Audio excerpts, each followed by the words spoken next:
All right. I think we're good to go here. Okay, greetings everybody. Welcome. Um, I think we're on time here. Okay, lovely. So today, May 20th, another session of the Wound Dress Journey and a new slogan for you. I guess it's hard to read on a phone. For the wounded looking for care, for the wounders looking to repair. You know, um, I don't know. That's today. That's today's slogan. So we might go back to this wound dressed journey helps carry heavy loads. We might go back there, or we might alternate. You know what I mean? Each week is maybe a different kind of message, depending on the feeling that people have, right? So this week I've been thinking about doubt. I'm not exactly sure where that came from, um, but part of it was just thinking about how much of our time, or my time, sometimes can be spent worrying about right, whether this thing is right, whether that thing is right, um, whether this is the right thing to do, is this the right time to do this, is this the right thing to put there, you know, what will this look like to everybody else? Everybody else will say, "Oh, I'm doing the wrong thing," or "I failed," or something like that. There's a lot of energy that goes towards this idea of right and doing right. And in the meantime, lots of stuff is just happening. You know what I mean? Um, Lots of stuff is just happening. Nature, the wild is full of stuff that is not necessarily thinking about, is this the right thing to do? Is this whatever, whatever? It things happen and they cause reaction and reactions happen and they cause reactions and sometimes things are closely related and sometimes they're much more distantly related, but still, things happen. So coming off of that train of thought um, led me to this thing about doubt, doubt. So that's kind of where my head is this week. What else can I say? We've done lots of stuff. Again, a reminder that the 31st, Sunday, I guess that's a week and a half now, we're gonna have, I guess it's a picnic kind of like an open farm picnic, and just come on out. There'll be people with different wares that they're displaying, showing off, and offering. Um, this Sunday probably will be at Manotick South Market again with some asparagus, and I think we still have blue leaf cabbage and negi. Still have negi, some green garlic, pasquillo branches, and some zipper bags that Rin was making, and herb salt, and probably some other stuff that I forget. So, and what else do I need to say right now? That's it for now. Let's erase this doubt. Or maybe we shouldn't erase it, but not even replace it with something, but just that's the thing that oftentimes the time that we spend in this doubt, right? We're not able to see the actual thing that's right in front of us, observe and to embrace the thing that's right in front of us, because we're thinking too much about right. And actually, we're not really thinking about right, we're more thinking about wrong. That's the interesting point, is that we're more actually thinking about wrong, you know, and we don't want to be wrong. We're trying to avoid being wrong, you know, avoid the shame of being wrong. Mm. I think we're much more concerned with the wrong than we are about whatever the right might be. Although I suppose they're both two sides of the same coin. All right, so here we go. Okay.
because I take little trips back in my memory, in my mind, um, going back certain things like last week.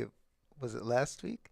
It was Miss Jenkins or whoever it was, the music teacher. Um, was that last week or the week before? I forget. But the point is I go back all these things, and I even remember uh, back in school, in university, I was just thinking about stuff, and I remember these things. I wasn't really imagining training or whatever I was learning or training. Uh, it was more I was imagining like in the service of other people or in the service of like the corporate world or corporation or something. Although that certainly wasn't my desire, but it seemed to have been all I could imagine, right? It's strange. It was difficult at the time, and I remember this feeling because in a way it just sort of came as a revelation or epiphany or whatever. It was like, well, why am I not thinking of this in terms of applying it to my own stuff or to our own stuff, right? Um, it, and yes, it's related to doubt in a sense. It's related to doubt in a sense because moving from that on to the present day, which of course is still sort of living in the past in terms of what I'm talking about. There's many things out here, many ideas that I have, many you could say visions, right, about how to do things, um, and consistently these things get overrun by the invasive seeds of doubt. Yes, these great sort of suitable natural ideas, right, always get overrun by these invasive seeds of doubt. It's very odd. So, all right, here we go again. Hmm.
now I'm wondering if the problem is not really doubt, because doubt is sort of just a normal thing, you know.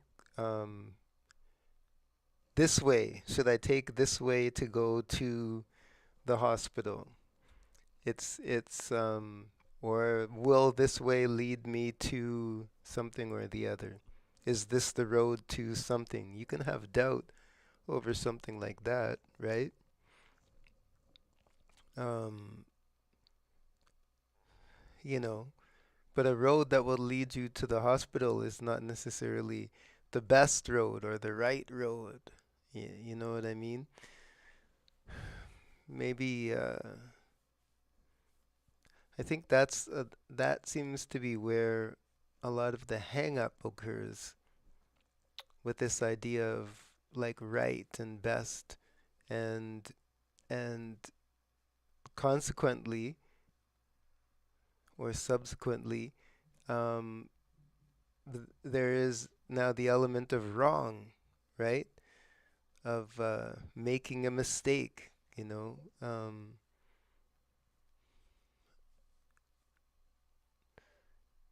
Yeah, I don't think the problem is doubt in and of itself. You know, it's the feeling that comes after, after the doubt. Because that's the feeling that like prevents any kind of movement or action from taking place, right? That fear.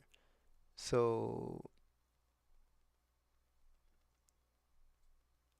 I think it's, just a matter of embracing the choice, right? Make the choice and embrace it. Experience the doubt, but then make the choice and embrace it, and take it from there, right? So embrace, observe, accept, embrace the presence. Remove all doubt, or at least the negative consequences of doubt. At least that, maybe. I'll think about that. So, and just an update on the arm. There's some exercises that I'm doing that are supposed to help, and ultrasound is coming. But hoeing turns out to be not as bad as I thought it was. So it's very strange. It's the oddest things. It's flicking on a light switch because I turn my arm. I'm bringing a cat upstairs, so I have a cat in one arm, and then the light switch is around the corner. So I turn my arm like this to sort of flick the light. That causes big pain. Sometimes today I was plowing, so I'm driving the tractor, and they tell you not to, but I'm spending a lot of time looking over my shoulder, and that kind of strain and that kind of movement while sitting also puts a bit of pain on the shoulder. Um, Simplest things, closing a car door, opening a door, um, getting up into the tractor and then getting down off of the tractor. Sometimes, because my knees are kind of something too, so then I'll hold on while I'm getting off, and that gives pain. But the actual hoeing itself is not giving much pain, which I think is very interesting. So that is the update. So I'll keep you updated as we go along about what's happening with this shoulder. Excuse me.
Okay, I think that's it for today. Thank you very much for tuning in, and thanks for listening to some little thoughts about doubt. And we will see you next week. Remember, if the transmission was a little bit choppy today, which it might have been, then should be straightened out usually on the the recorded live that shows up on the YouTube after a while. Usually there's a bit of buffering, but it works out okay. All right, so thank you very much. You can come out to the farm on the 31st. Please remember about that. And we will be at Manotick South Market with a little bit of stuff this Sunday, which I think is the 24th.